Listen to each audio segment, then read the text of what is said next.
Margaret Eleanor Harrison had lived 58 years believing that money could solve most problems, and the rest simply weren't worth her time. She sat in first class on Flight 447 bound for Chicago, wearing a lavender suit that cost more than most people earned in a month and thinking about the charity gala she would attend that evening, where she would smile graciously and write another large check to feel like she was making a difference. The plane had been cruising smoothly for an hour when Margaret felt the first flutter in her chest. It was nothing really, just a small irregularity like a bird trapped behind her ribs. But then it happened again, and this time it took her breath away. She tried to stay calm the way she had been, taught in her expensive yoga classes, but her heart was racing now, pounding so hard she could hear it in her ears. And suddenly the cabin felt too warm, too small, too far from the ground.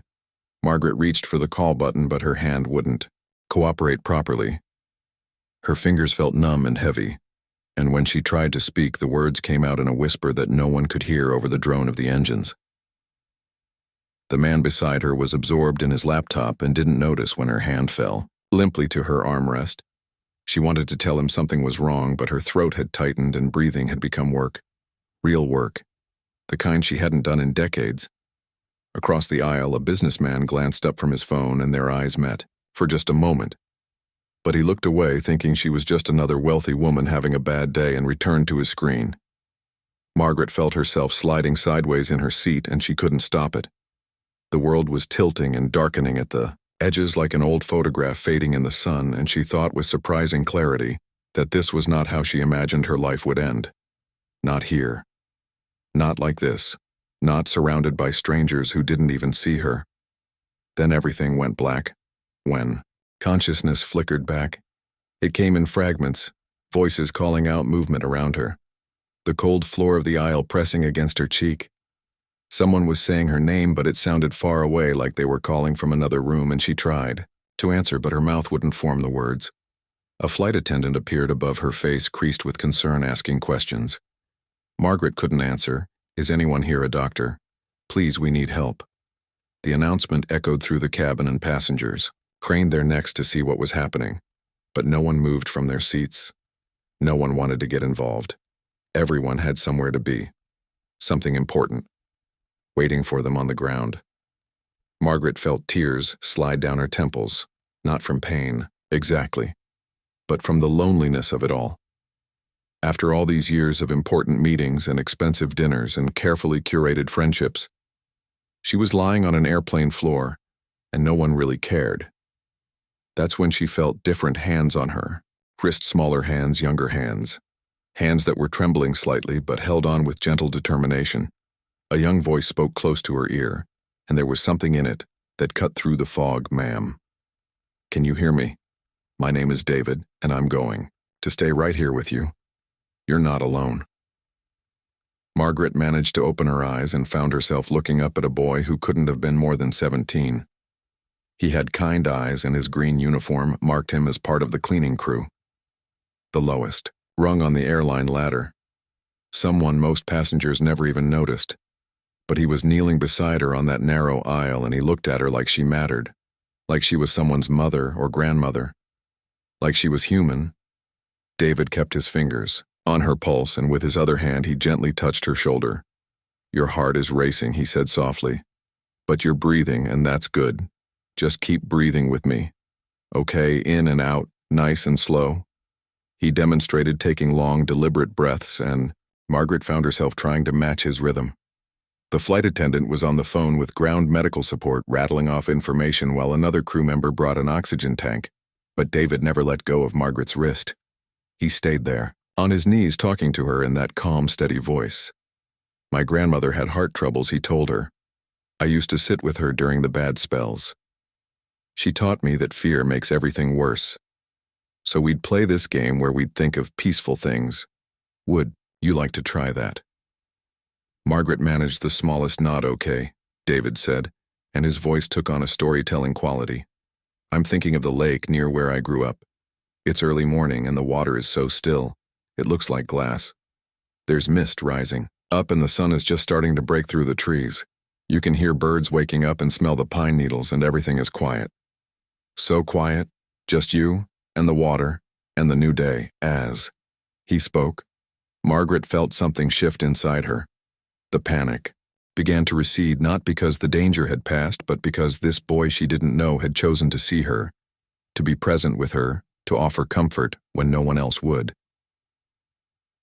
The oxygen mask came, and David helped position it over her face. He stayed, close, murmuring encouragement while the flight attendants worked around him. They wanted to move him aside, but he politely refused. "She needs someone who's not scared," he said with a maturity beyond his years. "I'm not going anywhere." And he didn't, for the next 40 minutes while the pilot diverted to the nearest airport and the plane made its emergency descent. David sat on the floor beside Margaret, holding her hand and telling her stories. He talked about his mother who worked 2 jobs to support them, about his dream of becoming a nurse, about the community garden he helped tend on weekends, about his little sister who collected rocks and insisted each one had a personality. He talked about ordinary, beautiful things, and Margaret listened, grateful for every word. When the plane finally landed, emergency medical technicians rushed aboard with equipment and professional urgency. They lifted Margaret onto a stretcher and began running tests. David stepped back to give them room, but Margaret reached out and caught his sleeve. "Wait," she managed to whisper through the oxygen mask. "Please." The lead paramedic glanced at David, then at Margaret's desperate eyes. "He can ride in the ambulance," the paramedic said, "if that's what you want." Margaret nodded, and David climbed in beside her. In the hospital, they discovered Margaret had experienced a severe anxiety attack, triggered by an undiagnosed arrhythmia. Her heart wasn't failing, but it had been struggling silently for months while she pushed herself through 12-hour workdays and business dinners and charity galas where she smiled and wrote checks but never really connected with anyone. The cardiologist was stern. "You need to slow down," he said. "Your body has been trying to tell you something and you haven't been listening." Margaret stayed in the hospital for 3 days while they adjusted medications and ran more tests. Her husband flew in from London full of concern and guilt for being away so much. Her daughter arrived from college tearful and apologetic for the distance that had grown between them.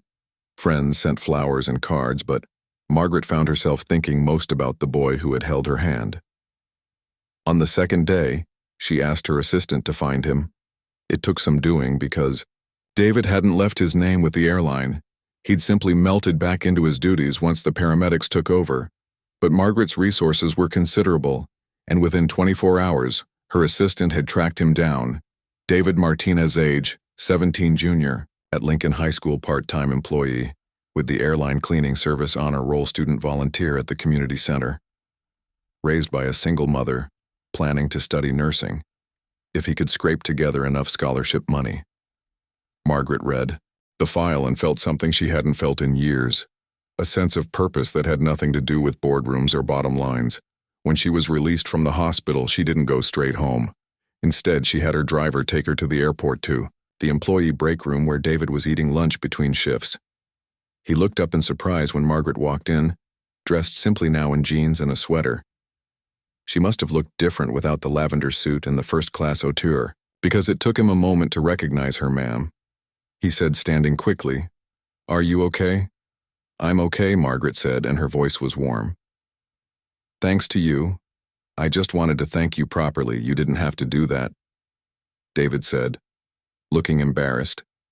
"Anyone would have helped, but they didn't." Margaret said gently, "You did. You saw me when I was invisible, and you stayed when it would have been easier to walk away. That matters more than you know." They talked for a while, sitting at the scratched break room table, drinking coffee from styrofoam cups. Margaret asked about his dreams, and David told her about wanting to be a nurse, about wanting to help people the way he'd helped his grandmother, about believing that presence and compassion were just as important as medical knowledge. "I've been thinking about kindness all wrong," Margaret admitted. "I thought it was about writing checks and attending fundraisers. But you showed me. It's about showing up, about being present, about seeing people." David smiled. "My grandmother used to say that kindness is just love in work clothes." Margaret laughed, and it felt good, natural. When was the last time she'd laughed like that? Over the following weeks, Margaret did something she'd never done before.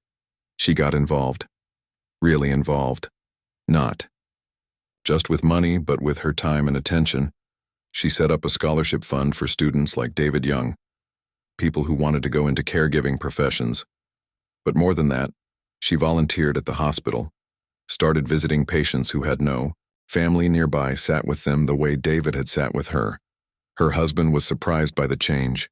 So was her daughter, but they saw something different in Margaret now, a softness that had been buried under